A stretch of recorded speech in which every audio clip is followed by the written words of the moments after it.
Hey everyone, this is Caly. Thanks so much for being here with me today. I'm creating a faux wreath window card here using the Swoopy flower set from Simon Says Stamp. What I love about this stamp set is all of its lines and textures, and of course there is a coordinating stencil, which I absolutely love as an alternative way to add color. I love Copic coloring, I love watercoloring, but there is something about stenciling and the ease of adding and blending colors that totally has me every time I go to reach for products. Stencils just grab me. When I stencil images that go along with a stamp set, I love to emboss the image first. So I'm stamping with a black pigment ink, and then I'm going to emboss it with clear embossing powder. This way, my images stay crisp and the lines stay black, and the colors will stay true because they're not going to get muted by any black ink that smears into that color. Okay, so now I am adding some clear embossing powder. I'm going to heat set that before we start ink blending. All right, and now we're ready to stencil, and I'm so excited to use this Brutus Monroe collaboration product with Simon Says Stamp. This is the Stamp and Stencil mat, exclusively created in Simon's colors, and I just love the collaboration. I'm uncovering this mat for the very first time, and it's super sticky. So I just want to make sure that it doesn't tear and peel apart my cardstock when I tack it on. So I'm just going to remove some of that tack with my hands, and I do rub it on my pants off camera just to get some of that lint on there to remove some of that tack.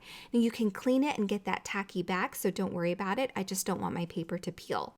This mat also fits inside a standard size MISTI just perfectly inside that platform, so you can use it for stamping as well. For today, I'm going to use it for the purpose of stenciling. It's going to hold my cardstock in place, and it's also going to hold my stencil in place in areas where the stencil can adhere itself to that sticky mat. I'm going to start ink blending now that I have it all ready. I'm using Pawsitively saturated inks to ink blend all of my flowers and foliage today. And I've lined up my stencil, and I'm going to ink blend using some pinkish purple colors in bubblegum, and then I'll move on to sweets and taffy. So those are the three colors I'm using for the flowers, and as you can see, I've positioned my stencil, and there are 3 layers to these flowers, but I'm just going to use one color at a time. I finished with the lighter bubblegum color, and now I've moved on to sweets with the second layer. And if you haven't noticed, the loose stems and flower do not have a coordinating stencil. So I'm kind of finagling it a little bit just so I can get some help with the existing stencil spaces to help me stencil those other loose images. It's not a perfect fit, but if you finagle it just right or ink blend with a soft hand in areas where it doesn't cover the space exactly, it'll work out just fine. Just moving on to that last darker taffy color here. It's just going to create that oomph on this card, and I just love that it's a deep and rich color to really make your flower pop.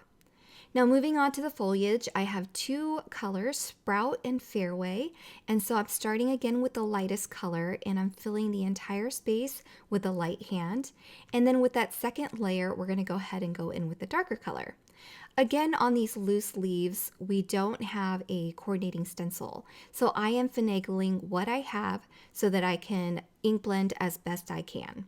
Okay, so now I'm going to finish up that second layer of the foliage with this Fairway ink. So as you can see, some straightforward ink blending. It's also very simple, but I love that the layers create this dimensional effect with the lines and the texture of these swoopy flowers. Now that I'm done ink blending, I'm going to go ahead and carefully remove my cardstock from this stamp and stencil mat. Again, it's very sticky because it's the first time I'm using it. It's not always going to stay this sticky, so just be really careful the first time you use it. I snipped apart the coordinating dies, and I'm going to die cut my images and then set them aside to work on a background.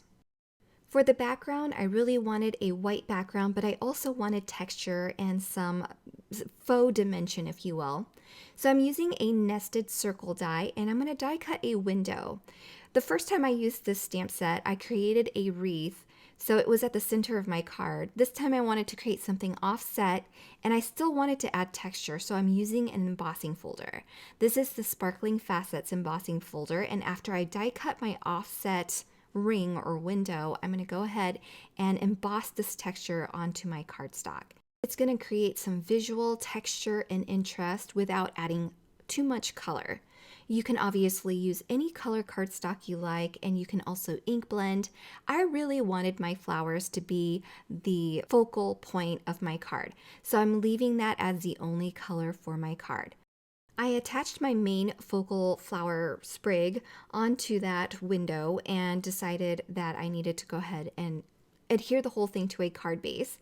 And so now I'm going to go ahead and attach my loose images and sprigs to kind of create this spray that's more elongated, and it kind of frames that window. So it's kind of a faux wreath, but also a window card. Next, I'll work on my sentiment.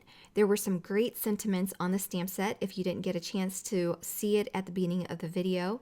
There are some larger swoopy sentiments as well as some type fonts, and the two larger swoopy sentiments will have coordinating dies as well.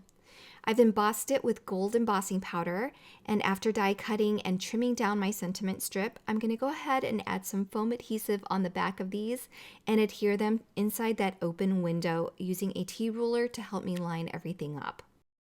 And because there's so much white on this card, I thought adding some sequins will help break up the space and add a bit more color. So I'm using a Girl's Best Friend sequin mix. I love this mix. There's lots of great iridescent sequins in there, and they're flat and will coordinate with any colors on your card.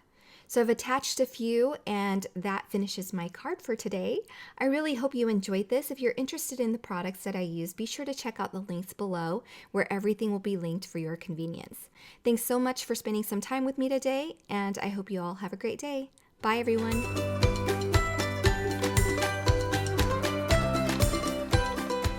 Hi there, I'm Heidi, Simon's mama and founder at SimonsSaysStamp.com. Thank you so much for watching our video. If you like what you just saw, be sure to press the thumbs up and subscribe to see more great content.